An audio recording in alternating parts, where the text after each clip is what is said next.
Tour agenda ఏంటి? Medical కాలేజీలు PPP పద్ధతిన.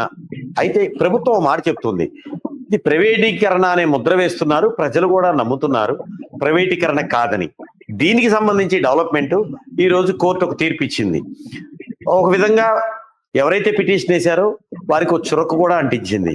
ఏంటి, ఇక్కడ పబ్లిక్ ప్రైవేట్ పార్ట్నర్షిప్, దీంట్లో ప్రభుత్వం భాగస్వామిగా ఉంటుంది కదా.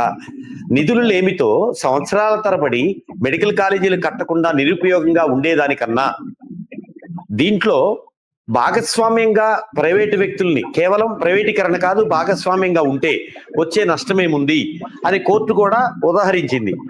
సో ఇప్పుడు ఎవరైతే వ్యతిరేకిస్తున్నారో కోర్టు తీర్పు వాళ్ళకి చెంపపెట్టు కాదా? ఇప్పుడు కోర్టు కూడా చెప్పాల్సింది, కోర్టు మంచి మాట చెప్పింది. ఎందుకంటే వాళ్ళ కోర్టులు కూడా కొన్ని అలా ఆగిపోయి ఉన్నాయి, కోర్టు బిల్డింగ్ లో కూడా కట్టకుండా ఆగిపోయి ఉన్నాయి.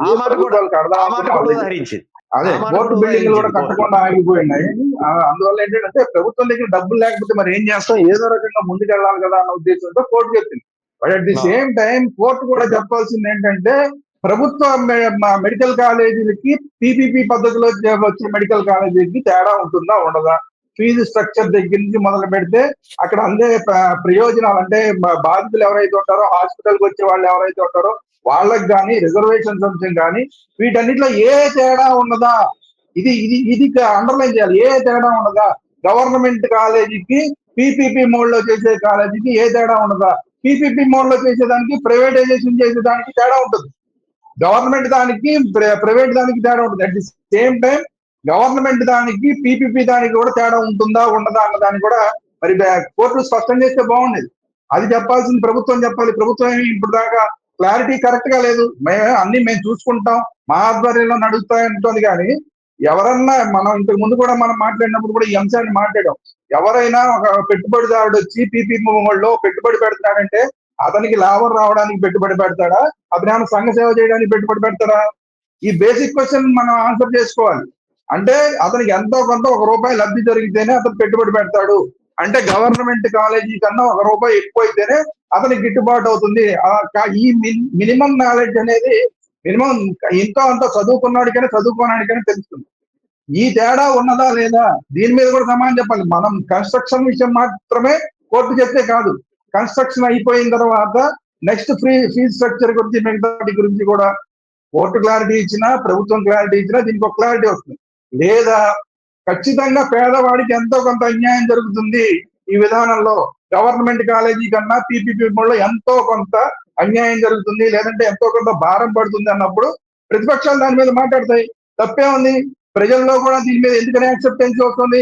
కోర్టు ఏం చెప్పింది? బిల్డింగుల గురించి మాట్లాడింది, దానికి కాసేపు పక్కన పెట్టండి. బిల్డింగుల గురించి కాకుండా మామూలు ఒక కామన్ ఒక స్టూడెంట్ పరంగా మనం ఆలోచిస్తే అతనికి నష్టం జరుగుతుంది అన్నప్పుడు ప్రజల్లోంచి కూడా స్పందన బాగా వస్తుంది. దీన్ని మనం గమనించట్ల. సో ఇది కూడా గమనించాల్సిన అంశం. కేవలం కాలేజీ కట్టడం మాత్రమే కాదు, కట్టిన తర్వాత ఫీజ్ స్ట్రక్చర్ ఏంటి, అక్కడ ఉన్న హాస్పిటల్లో వచ్చే ఫెసిలిటీస్ ఏంటి, గవర్నమెంట్ కాలేజీకి దీనికి తేడా ఏంటి, గవర్నమెంట్ హాస్పిటల్కి ఈ కాలేజీలో ఉండే హాస్పిటల్కి ఉండే తేడా ఏంటి, వీటి మీద కూడా అందరికీ అనుమానాలు ఉన్నాయి. ఈ అనుమానాలను పూర్తి స్థాయిలో తీరిస్తే ప్రభుత్వం అసలు దీని గురించి ఇష్యూనే ఉండదు. తీర్చలేకపోతుంది ప్రభుత్వం కాబట్టి ఈ అనుమానాలు వస్తాయి.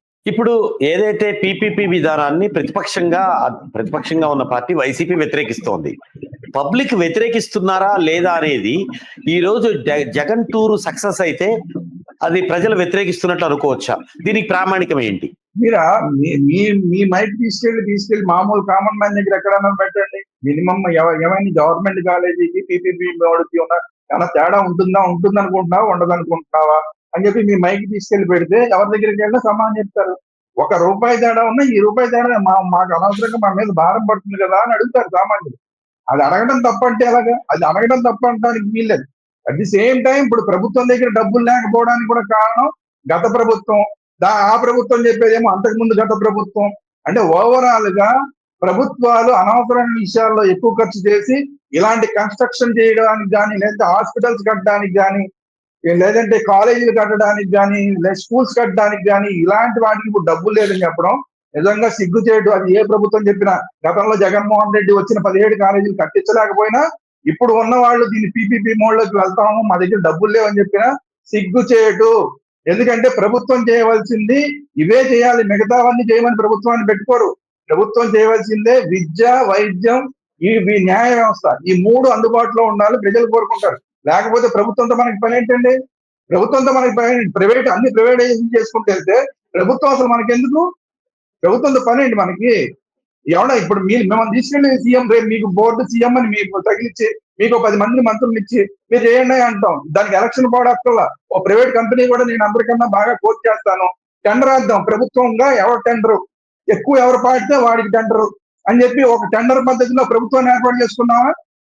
ఎందుకు ఏర్పాటు చేసుకోవట్లేదు? అలా ఏర్పాటు చేసుకుంటే ఏమవుతుందంటే ప్రజలకు కావాల్సిన బేసిక్ నీడ్స్ సాటిస్ఫై అవ్వవు. దానికోసం ప్రభుత్వం ఉంటుంది. ఆ ప్రభుత్వం చేయవలసిందే విద్యా, వైద్యం. ఈ విద్యా వైద్యాన్ని ప్రైవేటైజ్ చేస్తున్నప్పుడు ఆ ప్రభుత్వానికి వాల్యూ ఉంటుంది. ఈ ప్రభుత్వం అయినా గత ప్రభుత్వం ఎవరైనా ఒకటే. అయితే ప్రభుత్వం ఇప్పుడు ఏర్పడ్డ కూటమి ప్రభుత్వం దాదాపు 17 నుంచి 18 నెలలు కావస్తోంది, ఇఫ్ ఐఎమ్ నాట్ రాంగ్. అప్పటి నుంచి తెలుసో తెలియకో వేసే ప్రతి స్టెప్ ప్రభుత్వంది మిస్ఫైర్ అవుతోందా?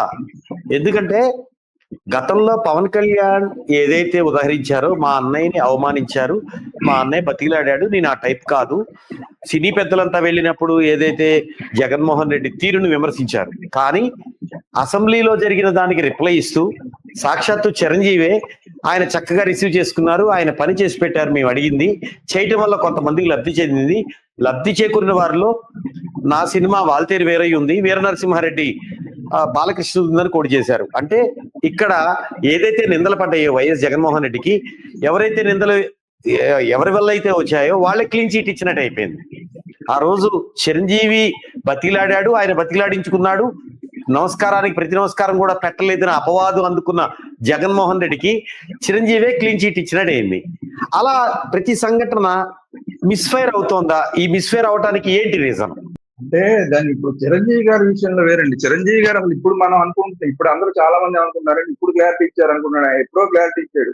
అప్పుడు పవన్ కళ్యాణ్ విమర్శించినప్పుడే నన్ను ఎవడు నేను బాగానే చూశాడు, నేను నా స్టైల్ ఇది, నేను వినయంగా ఉండటం అనేది, గౌరవంగా మాట్లాడడం అనేది ముఖ్యమంత్రి గారు కాబట్టి ఆయనతో మాట్లాడడం అనేది అది నా పద్ధతి అని చెప్పి ఎప్పుడో చెప్పాను చిరంజీవి గారు. శ్రీరామ్ గారు దాని మీద చర్చ రాలేదు. పవన్ కళ్యాణ్ సభల్లో, బహిరంగ సభల్లో ఎన్నికల ముందు మాట్లాడినప్పుడు కూడా చిరంజీవి ఖండించలేదు, మౌనంగా ఉన్నారు. కానీ ఇప్పుడు లేఖపూర్వకంగా ఖండించారు.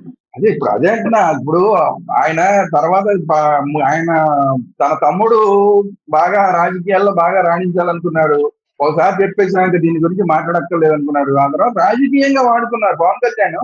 ఆ అంశాన్ని పవన్ కళ్యాణ్ రాజకీయంగా వాడుకున్నాడు. మా అన్నయ్యని అవమానించారు, మొత్తం సినిమా ఇండస్ట్రీని అవమానించారు అని రాజకీయంగా వాడుకున్నారు. యాక్చువల్ గా ప్రజలకు కూడా కనబడింది అదే. యాక్చువల్ గా ప్రజలందరూ కూడా అనుకున్నది అదే, వీళ్ళందరినీ అవమానించారు అన్నదే ప్రజల ఉద్దేశం కూడా. ఎందుకంటే అప్పుడు అందరూ కూడా అలాగే అనుకున్నారు జగన్మోహన్ రెడ్డి విషయంలో. అయితే ఏంటంటే ఇప్పుడు బాలకృష్ణ మాట్లాడిన సందర్భంలో బాలకృష్ణ మాట్లాడింది అసెంబ్లీలో మాట్లాడడం, లేకపోతే అసలు చిరంజీవి గారు దాని మీద స్పందించరు. మామూలుగా అయితే చిరంజీవి గారు బాలకృష్ణ ఏదైనా మాట్లాడితే దాని మీద స్పందించుకుంటూ వెళ్తే చాలా స్పందించారు. కానీ అసెంబ్లీలో మాట్లాడారు. అసెంబ్లీలో మాట్లాడిన దాని వల్ల ఏమైందంటే ఇది అసెంబ్లీ రికార్డుల్లోకి వెళ్తుంది. ఇది మనం గుర్తుపెట్టుకోవాలి. చాలా మంది మాట్లాడలేదు. నేను చెప్పిన తర్వాత ఈ అంశాన్ని నేను అనేక ఛానల్స్ లో చెప్పిన తర్వాతనే మర్నాడు వచ్చి బీజేపీ వాళ్ళు దీన్ని అసలు రికార్డులోంచి తొలగించండి అని చెప్పారు. అది ముందు చెప్పిన వాడు నేను. ఎందుకంటే అసలు బాలకృష్ణది ఇంత ఇది రావడానికి కారణం ఏంటంటే అది రికార్డుల్లోకి వెళ్తుంది. చిరంజీవి అనేవాడిని సమానం చెప్పకపోతే చిరంజీవి అనేవాడిని ఇలా అవమానించారు అని చెప్పి రికార్డులో శాశ్వతంగా ఉండిపోతుంది. చిరంజీవి గారికి ఆ అవమానం అనేది రికార్డెడ్ గా ఉంటుంది.